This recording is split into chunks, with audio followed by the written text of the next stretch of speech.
Hi folks, this is all the fruit, and here I have the pisang pendek, or short banana.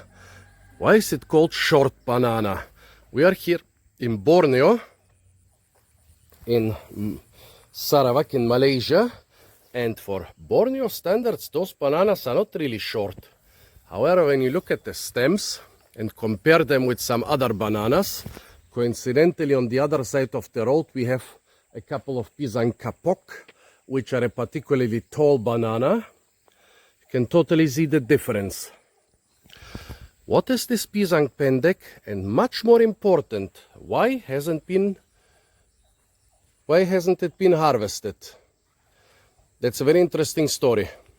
So the local people of Pichin village here told me that this was brought here by the agriculture department. It's being pushed by the agriculture department of the government. However, the local people don't like it. Yesterday we harvested one of those pisang kapok. You can imagine getting down a bunch of bananas from 4 and sometimes more meters height is quite a lot of work. 3 guys worked on it and we managed to get it, but not without some minor injuries. So why do people prefer this to this, where you can basically walk up to it,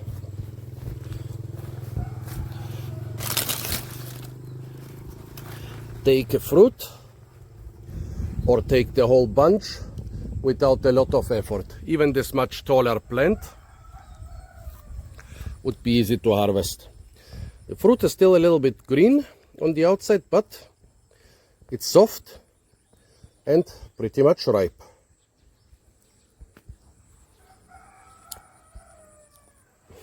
A nice strong banana flavor. So far so good. It's not very sweet. It actually has quite okay balance between sweetness and sourness, but it's not sweet like a banana should be. And that's the reason people here don't like it so much. They said it's not really good for eating raw, it's not really good for frying, it's good for banana cake. But the banana that's only good for banana cake, it's not gonna be so popular. But why is the agriculture department pushing it? People here said, well, it is quite good for big plantations. If you remove the pups, don't let it branch like those here with 10-15 pups per plant. If you remove the pups and fertilize it, it's actually kind of okay. It's very productive. You get a big amount of fairly tasteless, but still a big amount of easy to harvest bananas.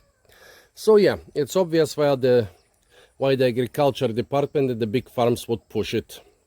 But it's also obvious why the local people don't like it so much. Also, the folks here said that, well, those are like the old varieties. This is some new hybrid. They also said this is something like Pisang Embun. If you know Pisang Embun is the Gros Michel or Gros Michel, the banana that ruled the world before the Cavendish came around. Nowadays, like 98% of bananas in the Western world are Cavendish. In earlier times, it was the Gros Michel.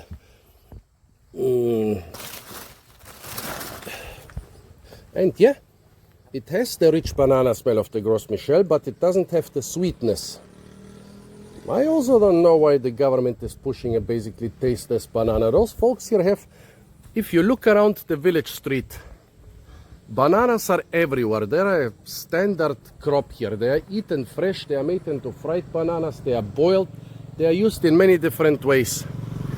So people here have a lot of really good bananas.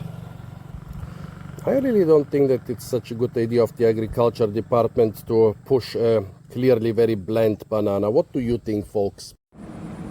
What I forgot to mention is that they mentioned to us that this banana can fruit within 3 months. You plant it and 3 months later you can harvest it. Quite an appealing idea for big corporations, but still, if it's not tasty, what are you gonna do with it? What do you think this modern Pisang Pendek hybrid is, which seems to be some type of Gros Michel. Tell me please your opinion. Apart from that, stay tuned for a lot more fruit videos from the beautiful and incredibly fruit-rich island of Borneo. And of course, don't forget to like, share, comment and subscribe.